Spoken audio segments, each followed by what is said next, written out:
Kia ora, Chris Parkin here for NZDP 101, and this is the video to go with week 5, and we're looking at layer masking and layers.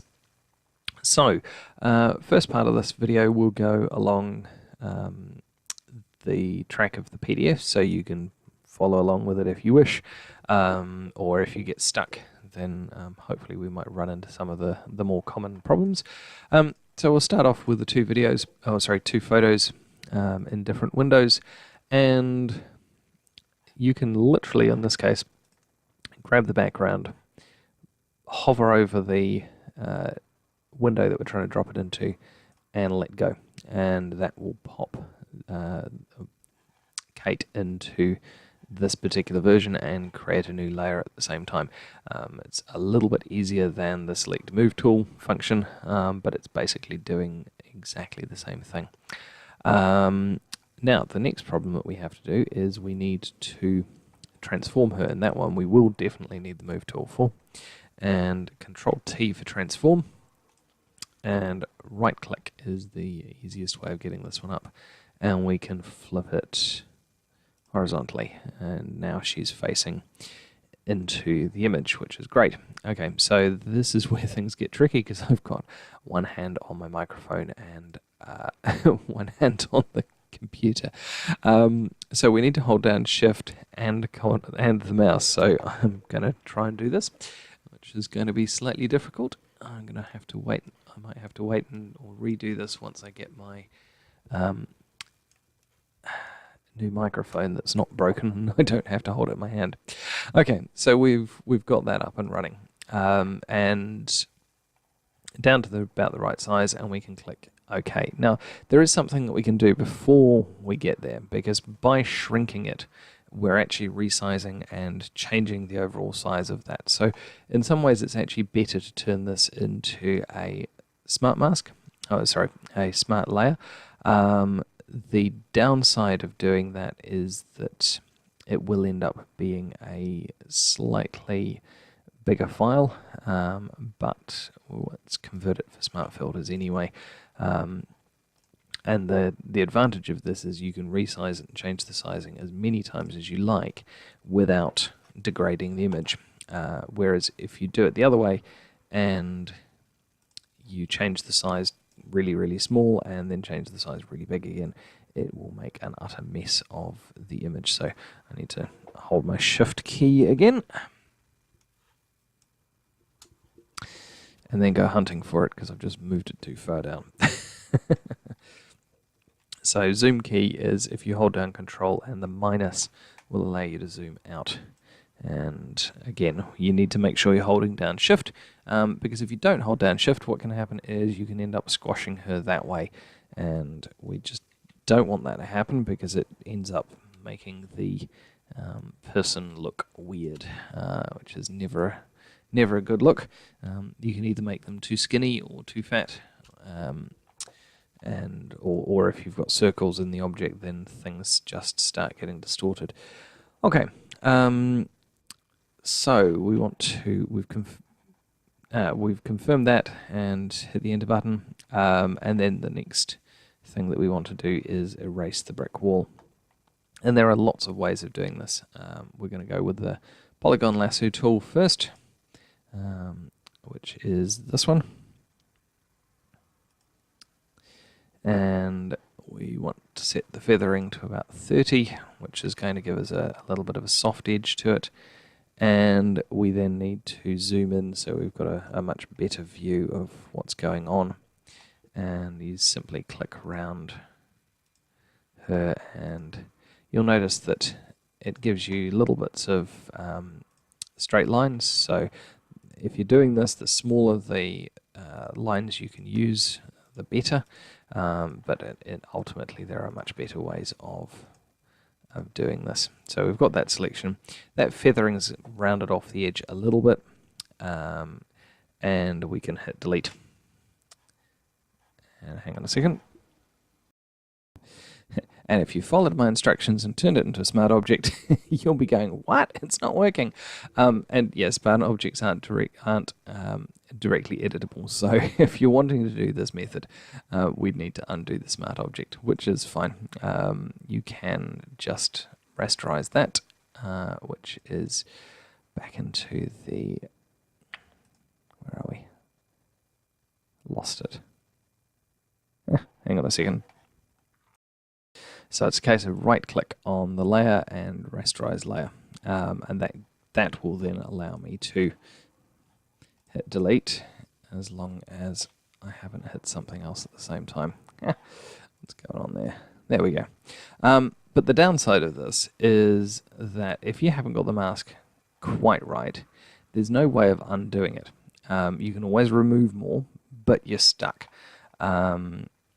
You can use the history function, and that will get rid of some of it, but it really becomes difficult when you end up with this later on, if you've, say, finished all your editing and it's just not worked. So there's a much better way of doing that. We'll go Control-Z and, sorry, Control-Alt-Z, which allows us to shift back more than one edit. And I stepped back 2 edits too far. So now we've got that smart object, we've got the layer, but we've got this is still as a smart object. So what we're going to do is we are going to add a layer mask, which is this function here. And oops, no, it's not. It's this function here. Selected the wrong thing. There we go. And it's automatically applied that selection, and it's applied it the wrong way. So the good news is that that's easily fixable, and if you hit Control and I, then that will invert the layer. Make sure that you've got the layer mask selected. If you don't have the layer mask selected, I'll show you what happens. Control and I, it inverts the color. In fact, if I disable the layer mask, you can see it. Yeah, quite an interesting effect, but definitely not one that we're after. So Control, Alt, and Z, and we'll step back through until we get this function. Now, the nice thing about this function is that we can go in and we can use a brush, and we can start trying to get the layer and masking done properly. If you delete something that you shouldn't have, like I've just done there, I've taken too much off her shoulder. Oh, by the way, quick shortcut key, if you hold the space bar and move the mouse and click the mouse, you can move the whole image. So yeah, if I decrease the size of that, I can go in and change this. But I've removed a bit too much of her shoulder, so if we change around the layer tool, the colors, so you can see black and white. White reveals and black conceals is the motto for that one. And you can go back in and you can see now I've put in a tiny bit too much up to this point of her shoulder, and so I can reduce the size of the brush again. The shortcut key is X, and that flips those two over, and I can go back in and do this with a very fine brush and a lot more control. The downside is it takes longer to do. The upside is it's entirely reversible. If you spot that you've done something wrong later, you can go back and fix that, which is very much a useful function, and one of those methods that I would strongly recommend that you use. But obviously we're starting off with the easy stuff.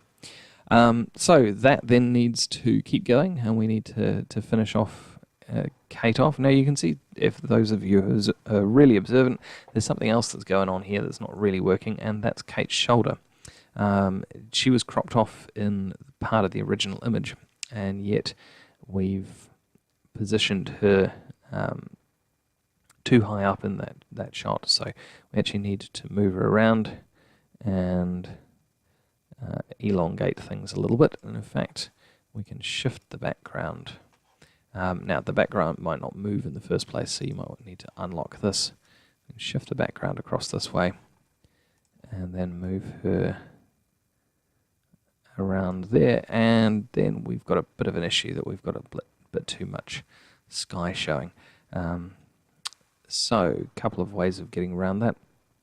One would be to use the clone tool and add some more, and the other is to change the size of Kate, and this is where I really wish I had two hands. Hang on a second. Right, so I just used the resizing using exactly the same process, but you'll notice that there's some grey checkerboard squares at the top of her head now, and that's the background that's showing through, and so we're going to have to go and have a look at a layer mask, select the brush tool, and we've basically deleted a bit too much of her head. And the nice thing about this is if you do make a mistake like that, you can always go back in and fix things, and if we look at that, we've still not quite got it in the right place, and we've got a little bit too much of a shoulder left, so I need to pause this again so I can do a little bit more resizing, and that's getting much closer. So the next challenge is to fix up the masking here and a little bit of the masking in here, and then the next trick is we can actually make the lighting match a little bit closer. So I'm going to pause this while I do the final refinement, which is just basically using the tools that I've shown you, and I'll come back in a couple of minutes and show you how to do the color adjustment. Just before we get to the color adjustment, there is one tweak that I do want to make, and that is we know that this top corner is going to be showing through from her hair, so we want to grab a chunk of the sky, and I've got the clone tool up and running there, and I need to select a point. I need my fingers again. So I'm going to select the sky here and then just dump it up into this corner, and when I turn her head back on, we can see that I haven't done a very good job of that masking yet. Right, back to the drawing board. See you in a bit. Okay, so that's starting to look better. There's still a little bit of refinement that can be done around the hair as to just getting that to look a little bit more natural. It's going to be a little bit of difficult because we've got this splash of sky now on this side, which really means the side of her face needs a little bit more light on it, so we might fix that while we're doing the color change. Okay, so the next thing we're going to do is go into filters, and we're going to want the camera raw filter. So this is going to bring up the original photo with the background intact, which is fine. And if you have a look at the color temperature or the colors that we're getting in this image, it's much bluer and with a little bit of a green tone compared to her face, which is quite yellow. So if we push some yellow in there, and if we put a little bit of green in there, you can see that this side of her face is starting to look much more natural. And let's see what that looks like. You can see the change there. The downside is that the opposite side of her face is looking a little too blue. So this is where smart filters and layer masks become really quite clever. We can actually grab our brush, and on the filter, this acts like a layer mask, and if we get black, so we're going to conceal it, we can actually knock back that original change on just that side of her face and leave the other part in. So yeah, it's a very nice little method of playing around with colors and making things balance a little bit more. So that's it for this one. And what was the other thing that we needed to talk about in this? Nope, that's it for this video. And yeah, hope you've enjoyed it and hope you find that piece useful. Cheers. Bye.